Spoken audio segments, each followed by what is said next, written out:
Et si, depuis le début, on nous avait raconté une histoire à l'envers? Si ce que vous pensiez être une organisation autonome, guidée par des idéaux de résistance, n'était en réalité qu'un pion savamment placé sur l'échiquier.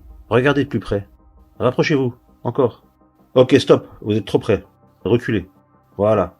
Alors? Qu'est-ce que vous voyez? Rien? Non, ça c'est pas possible. Ou alors vous regardez C8 et tout s'explique. Prenez du recul, jetez votre télé, annulez votre abonnement Netflix et ouvrez grand les yeux. Le Hamas, exactement. Pas le mouvement de résistance, non, la telenovela américano-sioniste, diffusée en boucle depuis près de 40 ans. Un feuilleton haletant, bourré de rebondissements télécommandés, de cliffhangers explosifs et de scénarios écrits à l'avance par les auteurs gauchers. Comment ça vous ne connaissez pas cette série?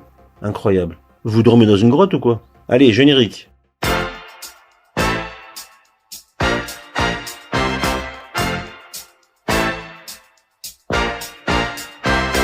Ça vous revient? Parfait. Et sous son soleil implacable, le concept est simple. C'est l'histoire d'un groupe de résistants, chantres de la résistance palestinienne, brandissant l'étendard du peuple opprimé et qui ne redoutent que la mort. Mais en fait, non, même pas. Officiellement, ils s'en battent les reins, au contraire, ils la recherchent. Alors c'est quoi le pitch? Une série B diffusée en boucle sans abonnement, accessible partout, même à Burj Bouaririj, avenue Wari Boumedienne, au numéro 213, juste après le Grand Eucalyptus. On traverse le terrain vague, rempli de chouk, l'oued asséché est à droite, on prend sur la gauche, on passe devant le hanout de Simarzouk, vous savez Marzouk, celui qui a le slogan couscous chaud le vendredi, one man show le samedi. C'est là, au deuxième étage, dans la chambre à droite, sans porte, un matelas éclaté au sol. Là, il y a Abdelrahman, 57 ans, philosophe éthylique, défoncé au scéléto de contrebande, étalé de tout son long, torse nu, un catalogue de la Redoute aux pages collées ouvert à la section lingerie, qui ronfle à réveiller les morts. Indice de fiabilité 45% sur l'échelle de Heineburg. Eh bien, même lui, il connaît la série. Non? Alors. Et pas besoin de budget Spielbergien pour ferrer la ménagère et le twitto militant. Une pincée de drame, un soupçon de violence mal cadré, et voilà, la ménagère perplexe est scotchée. Et devinez quoi? Ça cartonne. Une production mondialement distribuée qui s'incruste sur toutes les chaînes. L'histoire, simplissime, même Netflix n'aurait pas osé. Un décor post-apocalyptique, façon fond vert des années 80, des plans serrés sur des débris et des mecs en cagoule qui agitent des kalachnikovs comme s'ils posaient pour la jaquette d'un vieux Belmondo époque René Château vidéo. Leur discours, toujours filmé en contre-plongée, parce que rien ne dit mieux danger qu'à la façon d'Orson Welles dans Moby Dick. Et c'est pas parce qu'on sait pas de quoi il s'agit qu'il faut croire que c'est une ordonnance. Et alors, depuis des décennies, la série Hamas mise sur l'émotion des masses arabo-musulmanes. C'est ça l'intrigue, rien d'autre. Pas de suspense, pas de personnage, pas d'histoire, juste la répétition infinie des mêmes épisodes, toujours centrés sur une seule constante, la souffrance des Palestiniens. Avec en filigrane l'autodéfense des Israéliens, ces gentils autochtones OQTF des pays de l'Est, qui résistent contre les terroristes. Tout le monde joue son rôle, personne ne sort du script, et chaque saison, on nous promet un final explosif qui n'arrive jamais. J.R. Ewing, c'est Benjamin Netanyahou, le boss, l'archétype du requin politique. Il manipule, il ment, il signe des accords avec la main droite pendant qu'il serre une gorge avec la main gauche. J.R. n'a pas d'amis, que des pions. Chaque fois qu'on le croit fini, il revient plus arrogant, plus retors, plus inattaquable. Il sait que le jeu est truqué. Israël sous Bibi, c'est J.R. dans toute sa splendeur. Calculateur, cynique, increvable. Et les gens adorent ça. Sue Ellen Ewing, c'est l'ex-femme humiliée, reléguée au rang de figurante pathétique. Elle pourrait exister sans J.R., mais elle n'y arrive pas. Elle geint, elle proteste, elle menace de partir, mais au final, elle reste là, coincée, à boire sa honte comme un mauvais whisky. Sue Ellen, c'est l'OLP Fatah, ancienne star de la cause palestinienne. Aujourd'hui, c'est un fantôme qui bredouille des discours mal écrits et usés jusqu'à la corde. Humilié à chaque épisode, mais incapable de couper le cordon. L'ONU, c'est Bobby Ewing, le brasseur d'air. Il croit encore qu'il peut ramener la paix entre les gens qui se haïssent viscéralement. Il propose des solutions, mais tout le monde s'en branle. Il brandit des principes, mais personne ne l'écoute. Il arrive avec ses belles idées, et 2 minutes après, on lui rappelle qu'il a joué l'homme de l'Atlantide, avec sa nage ridicule, mi-tanche, mi-métrosexuelle, main palmée et slibard de bain démodé. Alors il se tait. Et vous connaissez tous Cliff Barnes, le Hamas. L'ennemi juré de JR, celui qui ne rêve que d'une chose, le dérouiller. Enfin, officiellement. Mais dans les faits, il fait du bruit, il joue les durs, il pense avoir le plan parfait, et à chaque fois, il se saborde tout seul comme un grand. Il est obsessionnel, incapable de penser à long terme, trop excité pour voir venir les pièges. Ils font tête baissée et JR rigole en le regardant s'écrouler. Quant à Jeremy Wendell, c'est les États-Unis, le grand ponte qui fait semblant de ne pas prendre parti. Il dit qu'il veut la paix et qu'il est un médiateur neutre, mais en sous-main il finance JR, lui file des armes et le protège quand ça chauffe trop. Il garde un œil sur tout et s'assure que le business tourne. Il se pointe quand il faut calmer le jeu, mais jamais pour l'arrêter. Enfin, Jock Ewing, le patriarche mort dont tout le monde se revendique l'héritier légitime. Jock n'a jamais clairement dit à qui revenait la Palestine. Et maintenant qu'il est 6 pieds sous terre, impossible de trancher. Jock, c'est la Terre Sainte. Tout le monde la veut. Tout le monde prétend qu'elle lui revient de droit et personne n'est prêt à lâcher 1 centimètre. Résultat, une guerre éternelle pour un bout de terrain sacré. Toujours les mêmes têtes, toujours les mêmes rôles, toujours la même merde. Bien sûr, l'arche narrative de la série propose des discussions avec Israël, des sommets pour la paix, des concessions et tout le blabla habituel. On donne un peu d'espoir, on attend, on s'impatiente, on se dit que cette fois ça va changer, que les choses vont enfin s'arranger. Et puis un attentat dans un bus à Tel Aviv, une roquette qui tombe sur un kibboutz sans faire de victimes évidemment. Et oui, on pourrait croire que le Hamas vise mal, très mal, et c'est vrai. Mais viser mal, c'est peut-être la seule chose qu'ils savent bien faire.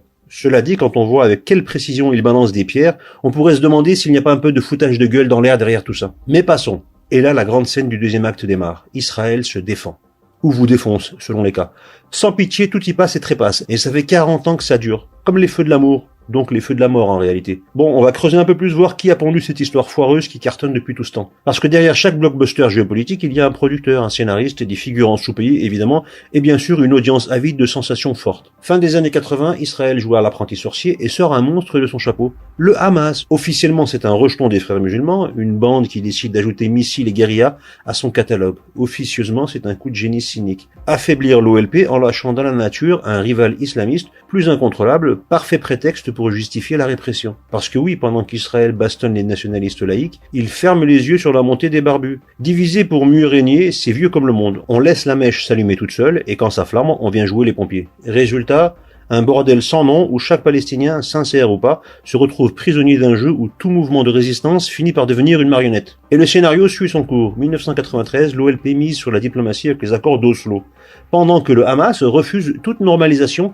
et devient l'épouvantail parfait. Péripétie scénaristique classique. 2006, twist final. Le Hamas rafle les élections législatives palestiniennes, fume l'OLP à Gaza et plonge le mouvement nationaliste dans une guerre fratricide. Le plan israélien a fonctionné au-delà des espérances des showrunners. Pendant que les Palestiniens s'étripent entre eux, l'occupant avance ses pions tranquillement. Et l'Occident, lui, continue de gober l'histoire, la larme à l'œil, sans jamais voir les fils qui manipulent les marionnettes. Et surtout, plus besoin de négocier avec un mouvement nationaliste modéré. Il suffit de pointer du doigt l'épouvantail islamiste pour justifier tout et n'importe quoi. Surtout n'importe quoi. Toutes ces péripéties ridicules permettent à ce feuilleton de ne pas avoir besoin de générique de fin. Parce qu'un ennemi divisé, c'est un conflit qui dure. Et un conflit qui dure, c'est une audience captive pour l'éternité. Le résultat, un peuple palestinien réduit à l'état de figurant dans son propre drame. Une génération après l'autre coincée entre un nationalisme éteint et un islamisme enflammé. Et pendant ce temps, les vrais gagnants, ceux qu'on ne voit jamais sur scène, applaudissent en silence et encaissent l'argent. Aujourd'hui, fini les vieilleries, place à la superproduction du moment.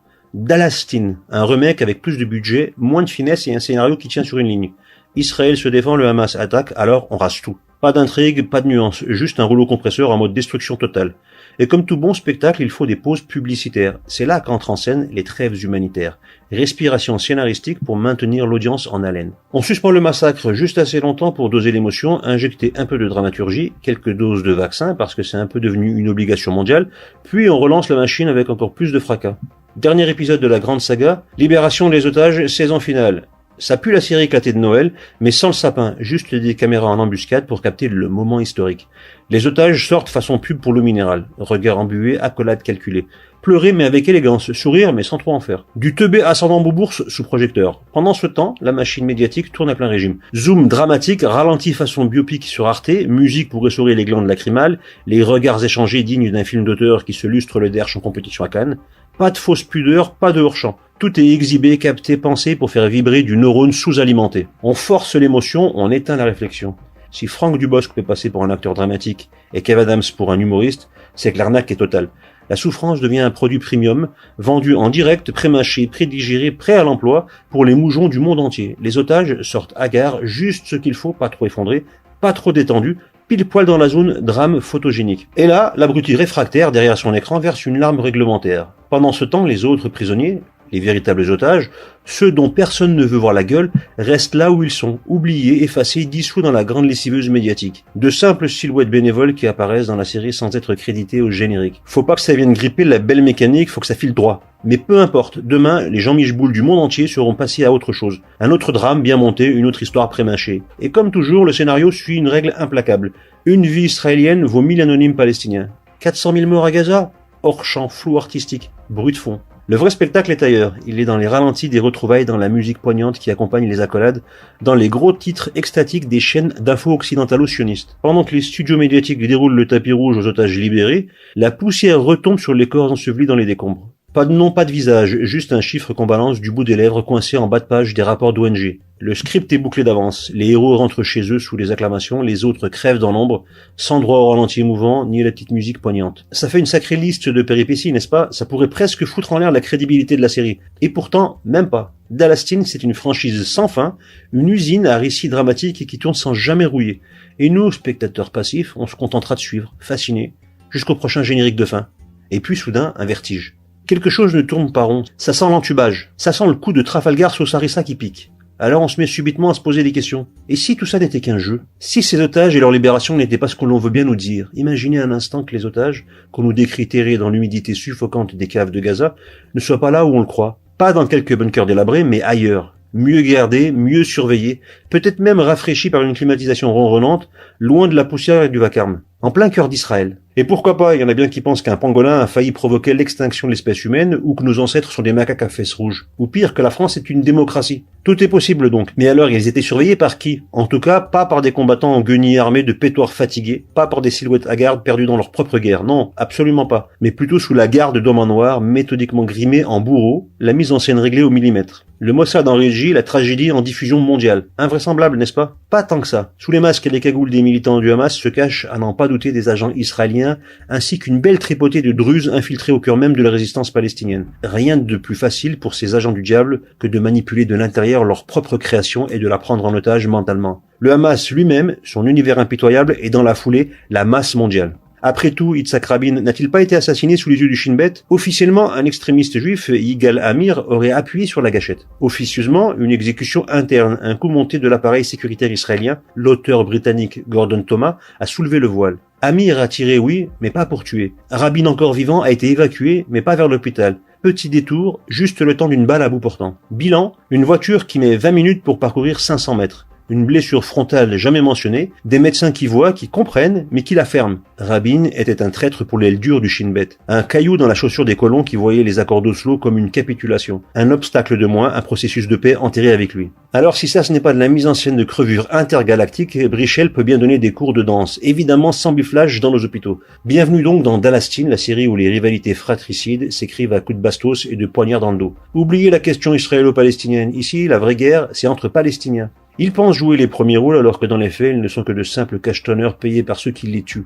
Le cynisme poussé à son extrême. La fameuse guerre du 7 octobre lancée par l'État imposteur d'Israël contre Gaza devait crever l'abcès une bonne fois pour toutes, balancer la vérité comme une brique en pleine face, briser les insultes médiatiques où les experts jouent les crétins volontaires. Mais non. On chuchote, on détourne le regard, on emballe le carnage dans des contextes géopolitiques complexes pour éviter de nommer l'évidence. Israël exécute son plan avec la froideur d'un charcutier en plein abattage. Le Hamas, l'OLP, le Fatah, on les arme quand il faut, on les encadre juste assez pour qu'ils existent, mais jamais au point de menacer l'équilibre du spectacle. Puis, au moment choisi, on relance la machine, on brandit le péril terroriste, on hurle au droit sacré à se défendre pendant qu'on bombarde des familles entières. Le même scénario encore et encore servi par les mêmes gargouilles médiatiques qui pleurnichent sur la détresse des civils avant de conclure que la situation est complexe. Rien de complexe ici, juste un bourreau qui joue avec sa victime sous les projecteurs d'une presse couchée. Tout est là sous les yeux du monde, affiché en grand, hurlé à s'en faire péter les cordes vocales. Rien de subtil, rien de caché. C'est gras, c'est vulgaire, c'est obscène de clarté. Et pourtant, silence, les chancelleries détournent le regard, la presse bricole son petit récit de gentils et de méchants, pendant que les cadavres s'empilent en fond de décor. Les Palestiniens lambda, ceux qui crèvent la dalle sous les bombes, ceux qui enterrent leurs gosses entre deux coupures d'électricité, eux n'ont jamais eu leur mot à dire. Ils encaissent pendant que leurs représentants jouent les pantins dans un cirque où tout est écrit d'avance. Un jeu trop grand pour eux, où les dés sont pipés et les figurants condamnés à crever en boucle pendant que les scénaristes comptent les points. On croyait assister à une guerre, on regardait en réalité la plus longue série en plan séquence de l'histoire. Un drame sans fond vert, sans doublure, où chaque figurant meurt pour de vrai, où chaque explosion pulvérise des murs bien réels, pas une fiction inspirée du réel, mais une fiction qui façonne le réel, qui l'ancre, qui l'imprime dans la pierre et dans le sang. Mais toute série, même la plus addictive, a une fin. Pas parce que Israël se lasse du script, pas parce que le public décroche, loin de là. Si le rideau doit tomber, c'est pour une raison autrement plus stupéfiante. Le showrunner, celui qui orchestre cette mise en scène millénaire, celui qui tient la plume et la caméra, n'est pas impliqué dans le conflit. Il n'est même pas dans notre espace-temps. Quand il viendra s'installer sur place, il n'aura plus besoin de décor, plus besoin des acteurs, plus besoin de scénario. La Dallas Teen n'a jamais été une guerre, c'était une annonce, une bande-annonce. Et bientôt l'histoire passera en diffusion intégrale. Très bientôt.